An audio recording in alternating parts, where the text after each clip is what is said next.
You got it, man. So I'm gonna start it off with this. Like 2007, New Year's Eve, the world itself celebrating the dawn of a new year.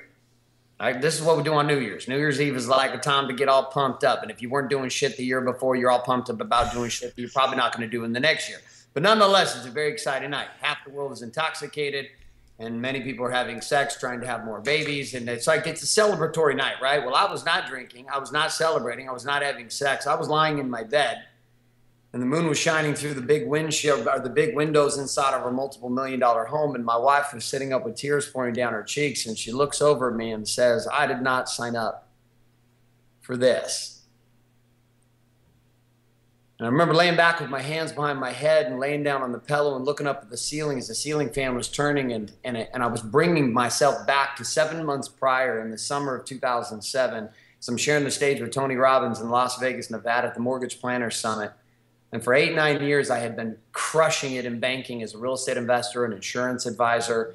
I'd done a lot of relationships with chiropractors, and I couldn't figure out how I'd lost everything. Like within the next 3 months, I would lose everything. All 6 of my businesses, we were bleeding $500,000 a week in cash. Our entire payroll was, I had to fire every single person in my business, including my mother and my sisters and my brothers, blood brothers who worked for me. For 10 straight days, I sat in interviews just letting go of employees as my entire world shredded to the ground. And what I didn't know that was happening at the time, that actually was the greatest gift that had ever been given to me. And it exposed me, kind of like a tide coming in and then going out. When the tide goes out, you see shit that you didn't see when the tide was in. And when money was really good for me as a businessman, and when banking was rolling and life itself was on fire, I didn't ask a lot of questions. I'd look at going to chiropractors and working with chiropractors because my back hurt. I was like, oh, my back hurt, my neck hurts. But you know what? If it doesn't hurt today, then what the hell is the point? Why the fuck would I go to a chiropractor if my back doesn't hurt?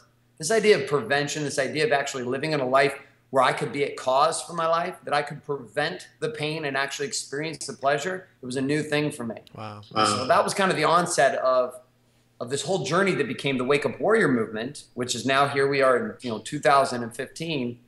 Almost 7, 8 years from that time, reestablishing and building a whole new conversation around how do you rebuild your life, regardless if your life hasn't been burned to the ground.